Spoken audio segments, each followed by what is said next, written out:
Welcome to another episode of The State of Sustainability. I'm your host, Saif Hameed. In this episode, I deep dive into Bill Gates's controversial COP30 memo. I'm joined by Faisal Tajdar, Head of Projects at Acasus. Acasus is an impact-focused consultancy that partners with governments around the world on public sector reform. Across his time at Acasus, the Gates Foundation and Mackenzie, Faisal has been involved in healthcare reform work in several countries and multiple continents. I thought he was the ideal person to join me in dissecting this meaty topic.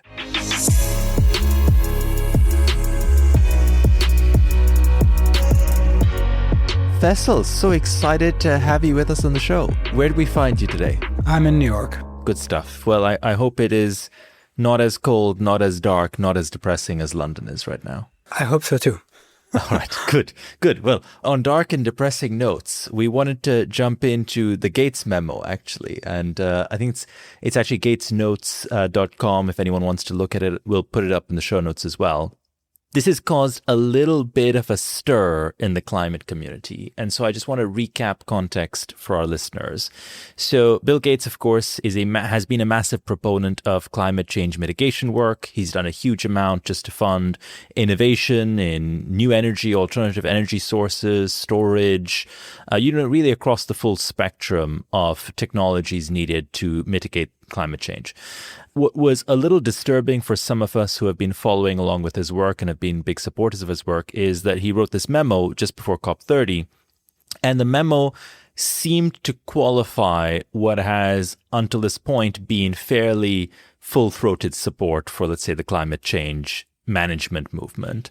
And in the memo, it seems that Bill Gates is basically saying, look, incremental fractions of degrees of mitigation work, whether the world is 2 degrees or 1.9 or 2.1, that doesn't matter as much as a lot of the collateral damage that we're going to be seeing along the way in terms of just human life, quality of life, healthcare issues, disease, and so on. But also there's a whole host of other social and health causes that need funding. And actually at this point, it looks like all good projects are competing with each other for scarce resources. That was my reading of the memo. I'm excited to jump into it.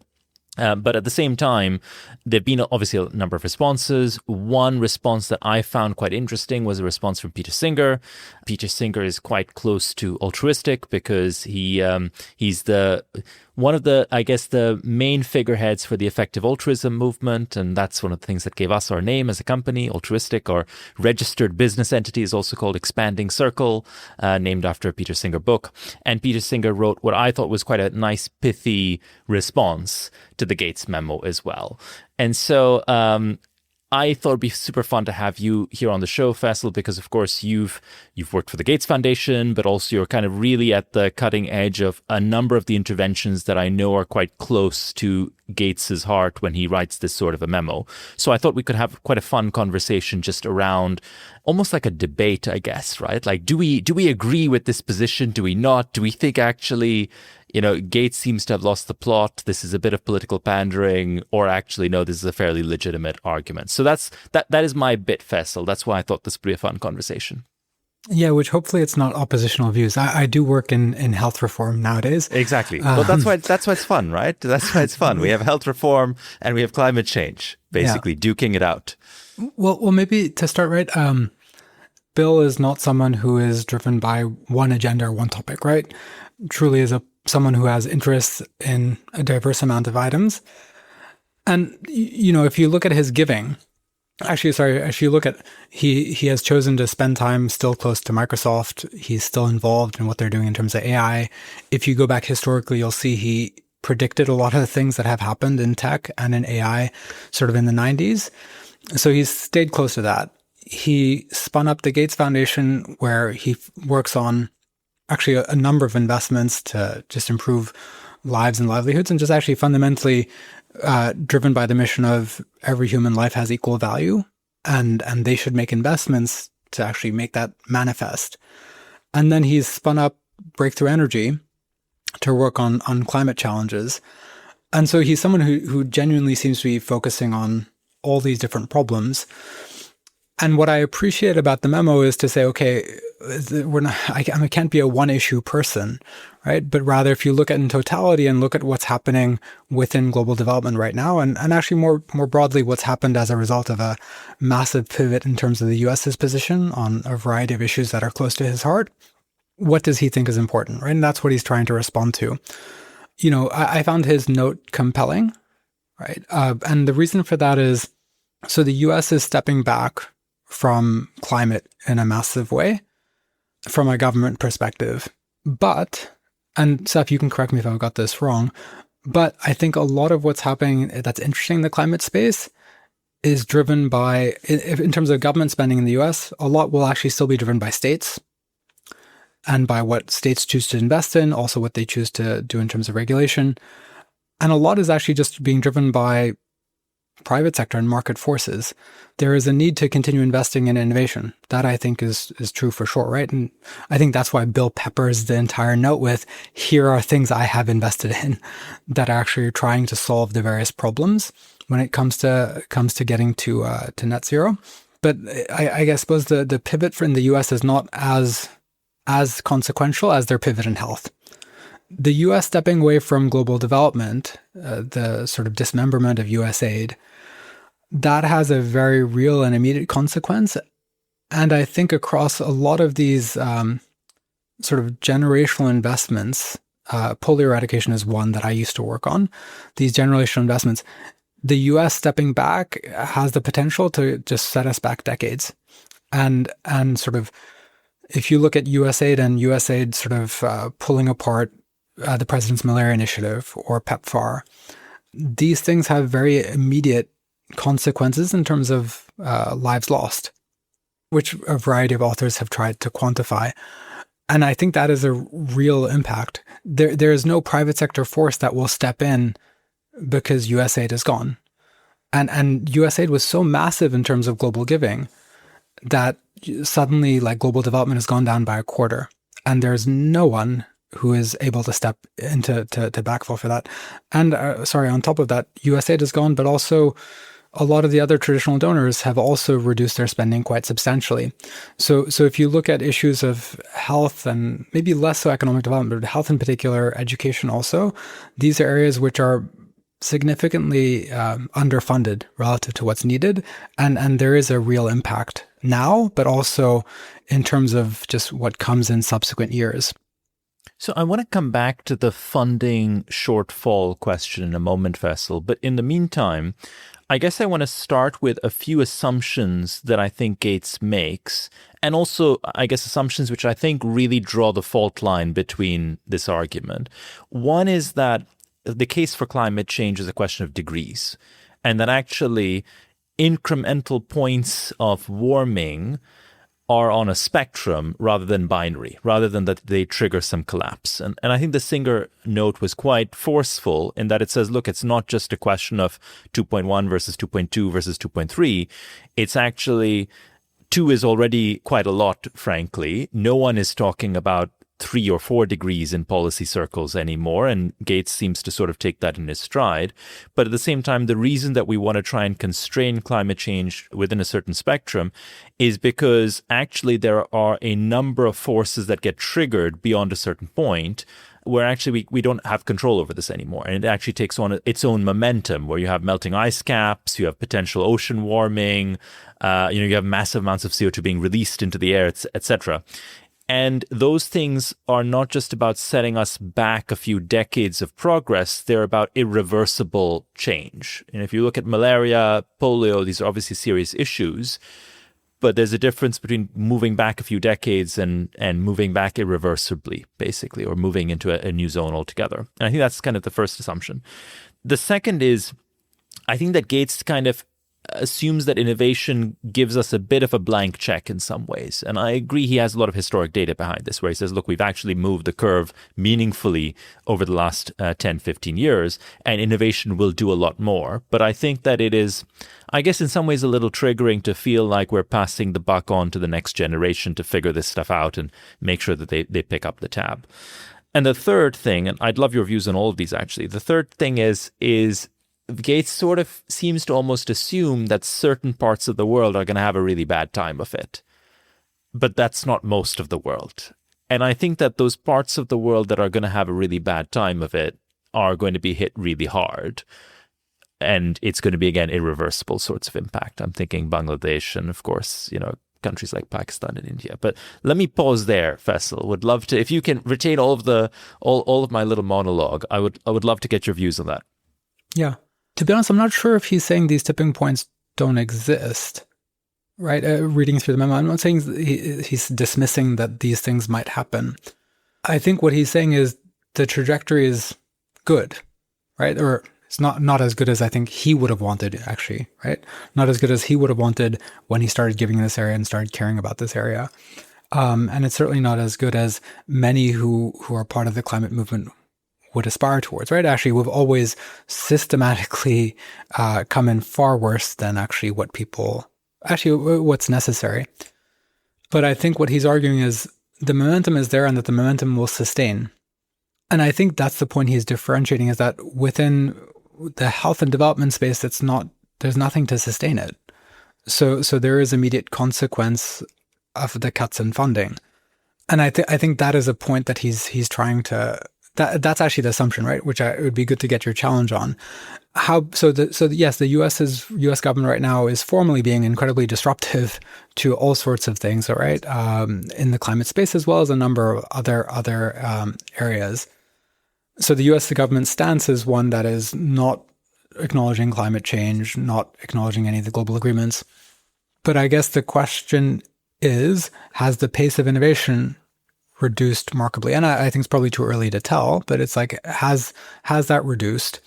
Or is electrification with the renewables just proceeding because the pricing is such that what he calls the green premium is now actually in favor of renewables? So I think his argument is the momentum is there and actually it will sustain, and therefore it's not a sky is falling moment in the way that it actually, to be honest, does really feel like a sky is falling moment for folks who work in global public health. And actually on the point of the impact of climate change, like the foundation works on climate change and will continue to do so, but it works on climate change from the perspective of adaptation. So the Gates Foundation's large investments in climate are all around agriculture, because actually if you think of low-income countries, that is the thing that's going to hit them first when it comes to climate change. And actually it's not a future thing, right? It's actually something you see already. So one of the countries I've been spending a bunch of time in over the last year in Mozambique. Mozambique already has a much worse cyclone season than it has over prior decades. Already has a much worse cyclone season. The damage that happens as a result of basically 2, 3, 4 cyclones hitting the same area repeatedly within a season are very significant, right? And then on top of that, you also see, because of the change in climate in Mozambique, the malaria high season is actually increasing. And malaria is a massive problem in Mozambique. But so the part of the year where actually you just have increased deaths from malaria, that is expanding. So I think he's arguing probably towards saying, when it comes to mitigation, there is momentum. The incremental investment from the US probably won't pivot it one way or the other, especially if a lot of the other developing countries are still pushing forward and still regulating towards net zero policies. The movement of the US is not really going to massively change direction when it comes to mitigation. The actions of developing countries when it comes to mitigation are actually probably, I would say, and he would probably say, not as consequential. But what's happening when it comes to adaptation, that requires a lot of investments in low-income countries. And part of the adaptation is around agriculture. Part of it is around health. And I think he's arguing to say that's what you should invest in. Yeah. Sorry, I didn't cover all your assumptions, but no. I think that's a lot of food for thought. I mean, I guess if we start with the premise that most emissions are covered in some way or other by corporate value chains, and you can kind of say, obviously, there's energy use, there's transportation, agriculture, and so on, but most of it sits in some form or other within corporate value chains. And one of the main vehicles for decarbonizing that right now is some form of corporate action. Therefore, whether it's companies buying renewable energy, investing in renewable energy projects, whoever is basically off-taking reductions, let's say. In the sustainability space, and I say this just based on having, hundreds of sustainability teams that I interact with over the course of the year, there's a lot of pain and fear right now. And I think that comes from a sense that momentum is significantly flagging. And I think that while it may look like actually Europe and other countries are quite resilient in maintaining regulations, I think that that's by no means a given. We've had recent regulation step backs in Europe as well. Omnibus is something that many of our listeners will be familiar with, which has toned down the scale of regulation that will apply. And there have, more to Gates's notes, there have also been big casualties on the innovation front as a result, I think, as well. So if you look at, let's say, Northvolt, which was supposed to be the big European champion on battery storage, which I think the European arm, if not the whole company, collapsed recently. H2 Green Steel, which was supposed to be, again, a big European sort of response to low carbon steel, also is facing significant difficulties. I think looks like it's on the verge of collapse from what we read in the press. And I think that's because there's a dual force that is propping up these sorts of innovations and this agenda. And one of those is regulation holding firm and forcing corporate action. And even corporate sustainability teams will acknowledge that without strong regulation forcing action, they're unlikely to be doing a lot. And the second is subsidies. And I think that that's also likely true for many of the companies that Breakthrough Energy would be backing, just given the scale of US subsidies as well. And so I kind of think that in a way, and I say this having been in sustainability for a while, sustainability needed to be trendy to get momentum and get going, basically.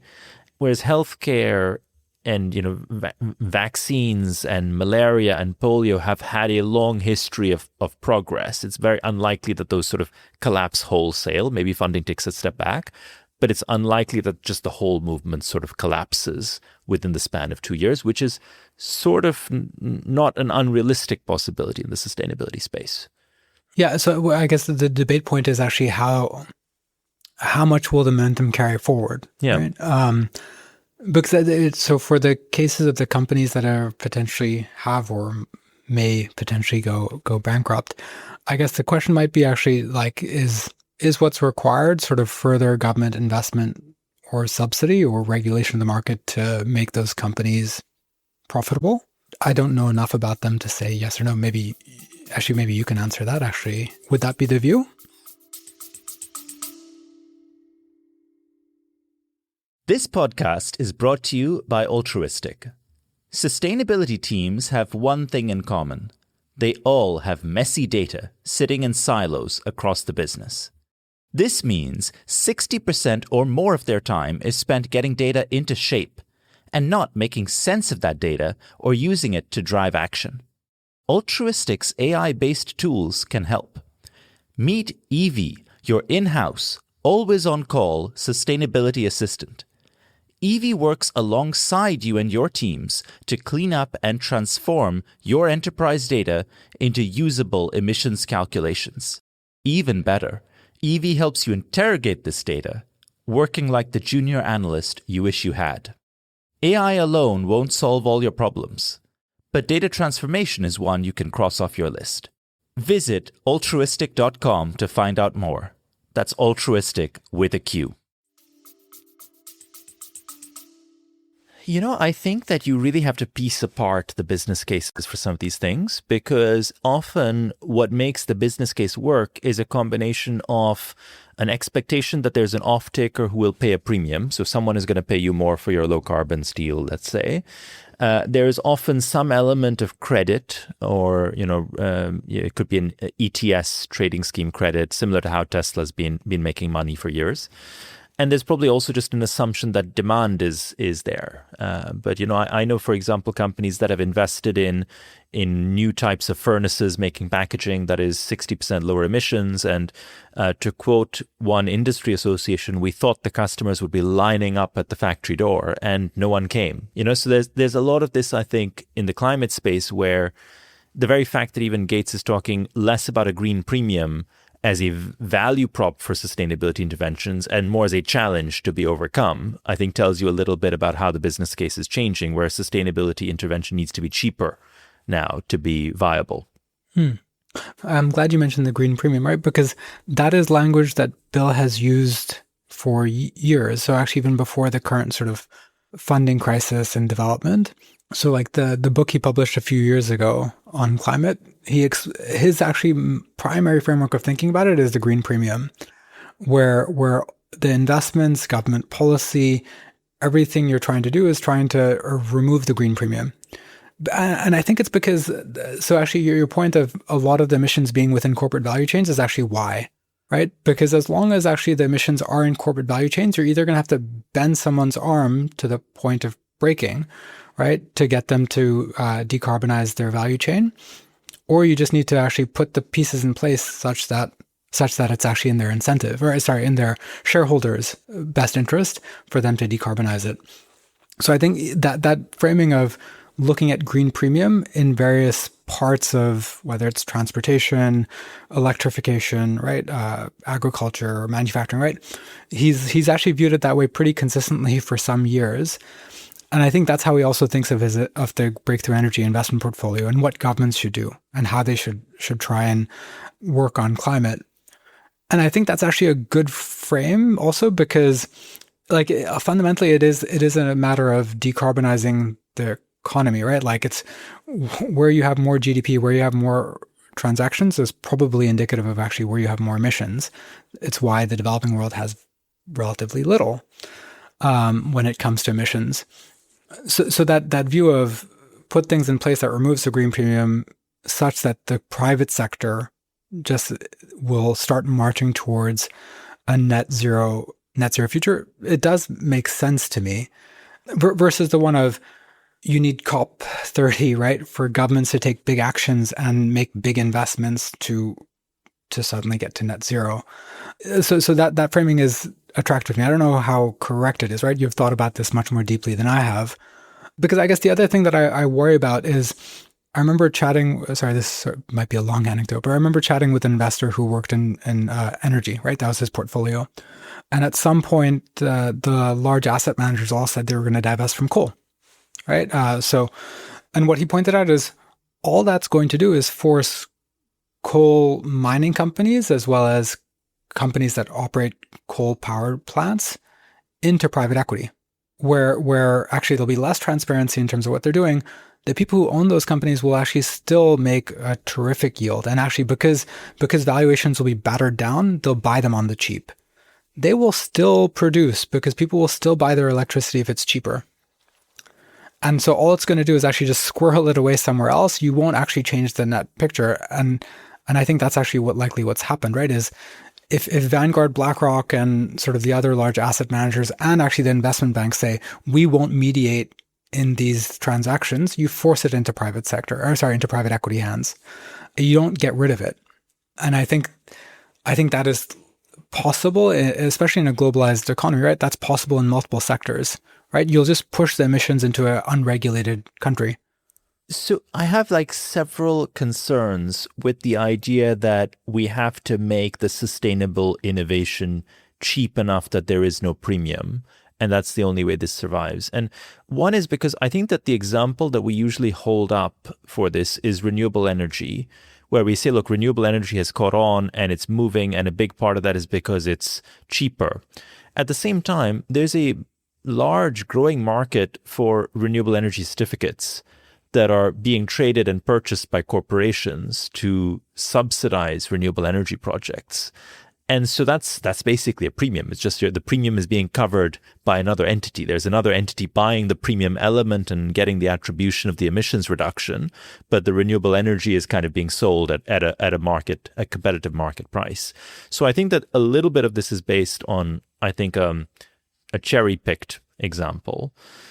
The other thing is that I just don't think that I just don't think these innovations can all ever be cost competitive. And the reason for that is they're externalities for a reason, right? Someone has to pay for the cost of innovation. Someone has to give a return on the development cost of creating a new approach that is cheaper. And I just don't think that we can take the gamble that that sort of thing happens on its own. Like I guess I'm sort of fundamentally quite pro-regulation and extensive regulation in this space because it is by its nature an externality. And what I will try and avoid is being boxed in, or and I imagine having Bill be boxed into a view where he says that he's against these things. Yeah. Because I don't think he is, right? I don't think he is at all, right? Like some of the companies that he is invested in, like you pointed out, will depend on some of these subsidies, right? They do need some runway to get to profitability, especially the ones that are further out ideas, right? Yeah. Like I think his nuclear investment in TerraWave, that has been definitely more than a decade of an investment. And I still don't think they have a reactor up and running anywhere. So I don't think he's arguing against that. I think he's responding to the financing crisis that exists now to sort of lay out where he sees his prioritization. And I would say it is intrinsically impossible, I would say, to figure out how you want to balance these scales. And to be honest, like if I set aside climate and I just think of the Gates Foundation, all the things they do, how do you weigh whether it's more important to get a child educated and literate and numerate, or to save children from dying of malaria or eradicating polio, even though the disease burden right now is quite small? Like, how do you decide which one is the better return on investment? I don't think there is a way to actually balance the scales. Add climate in? I'm not sure. This is actually quite an interesting one, though, Faisal, just to jump in, because it does seem from the language Gates uses, and actually I think this is where he and Peter Singer probably do agree, that you should be able to quantify it. Like you should be able to come up with some sort of an index of quality of life, units of suffering, however you might call it, where you can actually balance these. Do you think that's true? I don't. So Bill does and uses, I mean, he has quite an analytical mind. So he's using like Human Development Index as the metric to say, okay, now if you weigh up all these things and look at the impact on Human Development Index, which things should you invest? And that is fine for him. I would find it incredibly difficult to make any of these trade-offs, right? So actually, I maybe I'm just not that smart, right, to be able to make those judgments. But I do think it is intrinsically difficult. And actually, at the end of the day, I read Gates's memo as it's advocacy, right? Bill has a public-facing role. What he sees across global health is massive disruption.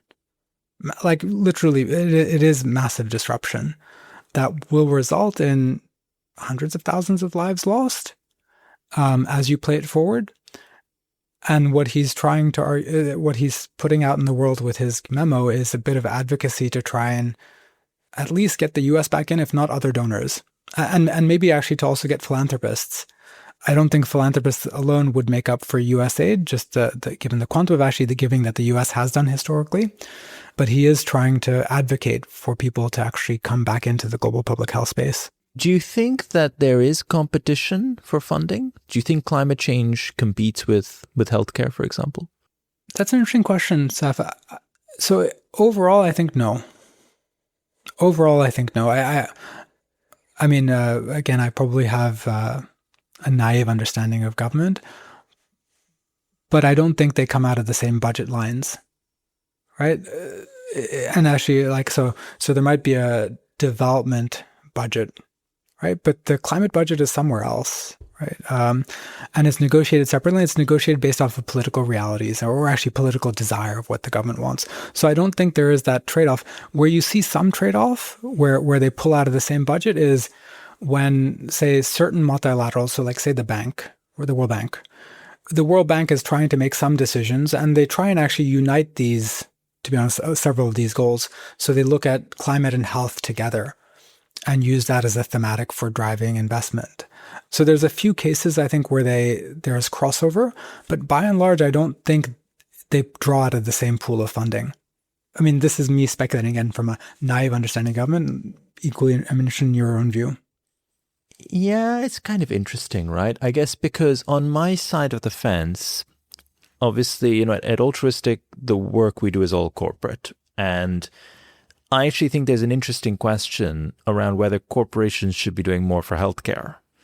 Because clearly we've sort of assumed that corporations should solve for climate change to some degree, right? We've as a global community said this is if at least 50% or even maybe more private sector problem, and the private sector is expected to pay for it and finance it fully.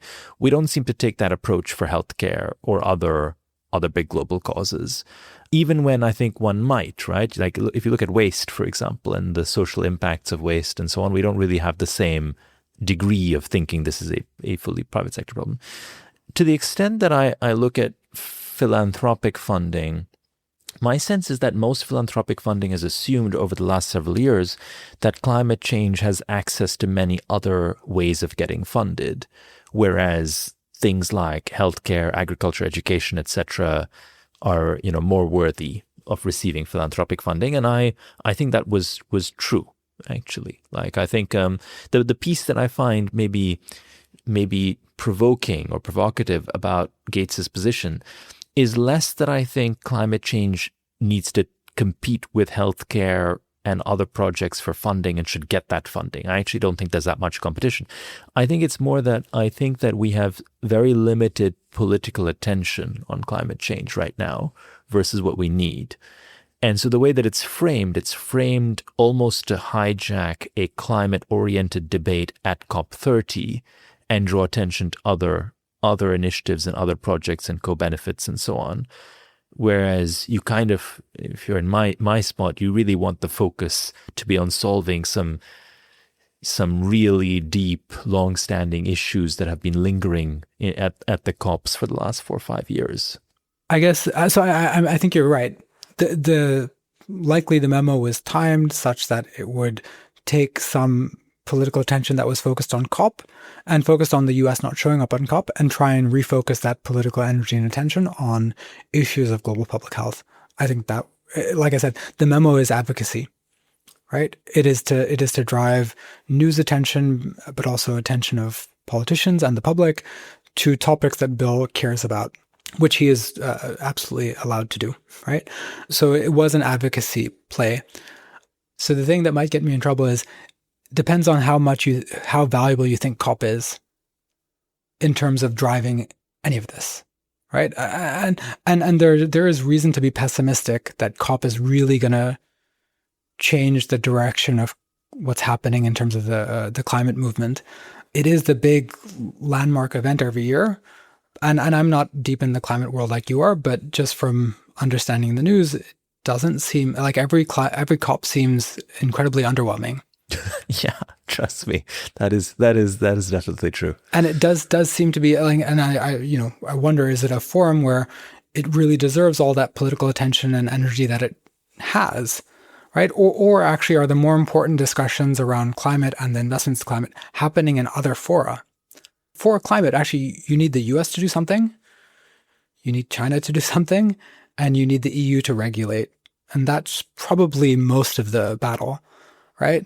COP itself is I don't know, it's a bit of a circus, right?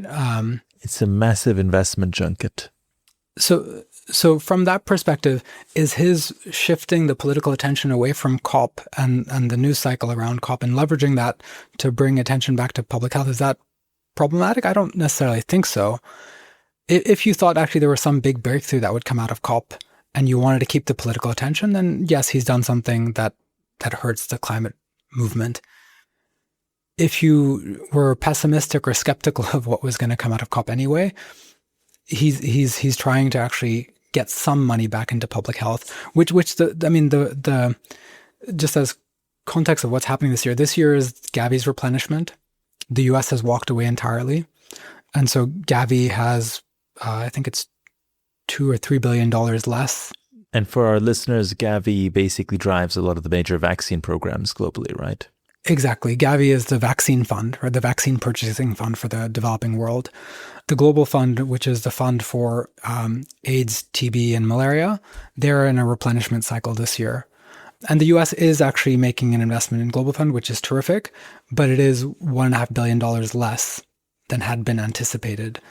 So he is trying to drive political attention, given that this is actually quite an important replenishment year for some of these big global health initiatives. Yeah. So I am agreeing with you. I think this was an advocacy play. He is trying to take the political attention. You're agreeing with what it was. You're, Yes. I guess, you're agreeing with it in better spirit than I am, which I think is fair. Last question, Faisal.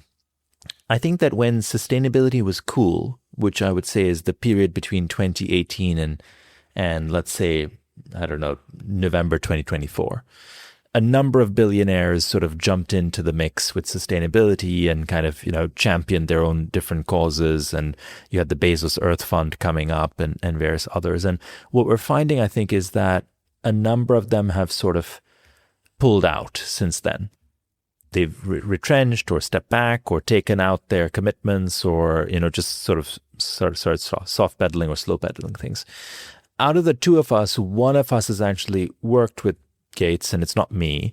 So I'd love your views on, do you think that he's sort of doing the same thing, where this is a bit of a political maneuver to manage with the current administration in the US? Or do you think it's actually, he's fairly consistent on this? It's just that he has multiple causes that he's aligned behind and he's in it for the long term on all fronts? I think it's the latter. I think it's he has someone who has made investments across a number of areas. If you look at his philanthropic giving, it has always been into the Gates Foundation. And the Gates Foundation, to the extent it works on climate, it's purely on the adaptation portion for low-income countries. So that's actually where he's channeled his philanthropic giving. His work in renewable energy has been venture investments, advocacy, and trying to actually stitch up this larger coalition through the Breakthrough Energy Initiative, but it's not where his philanthropic giving has gone. So I think he's actually quite consistent on this. Yeah, so I do think he actually is quite consistent on this. Even like as I was mentioning, right, the framing of green premium that he uses here is the exact same framing in his book from a few years ago of how he views the climate crisis. Yeah, and I think one thing I think you've said to me before is that the thing that he really wants to be known for is eradicating polio. I don't know if that's changed, but that's been a fairly consistent mission, right? It has been a consistent mission, and it's one which is, I won't say it's unpopular, but it certainly isn't it's certainly not in fashion. Yeah. The world seems to have decided that is no longer a top priority. Bill has been supportive of that agenda for a very long time, and I do think if the world manages to eradicate polio, which I really hope we do, a lot of credit will go to him for basically pushing it through in the last probably decade. Yeah, I think that's fair. Faisal, thank you so much. Really enjoyed this conversation. It's been a fun, free-flowing meander through the Gates Memo, through Mozambique, a little bit of Bangladesh, Pakistan, India thrown in there for good measure, a bit of Peter Singer, which is always fun, and just great, I think, really exploring some of these topics because we tend to be quite siloed in our sustainability world on the sustainability side of the fence. I don't know how much the healthcare crowd thinks about climate change, but I'm sure it's similar. Everyone's occupied with their own sort of challenges, and it's fun to just cross over the aisles at some points and sort of see what the other side of the fence looks like, given we're all sort of, I would say, fighting the good fight on different social missions. So thank you so much for joining us here. Really enjoyed having you on the show. Yeah, it's been a pleasure. Thank you, Saif.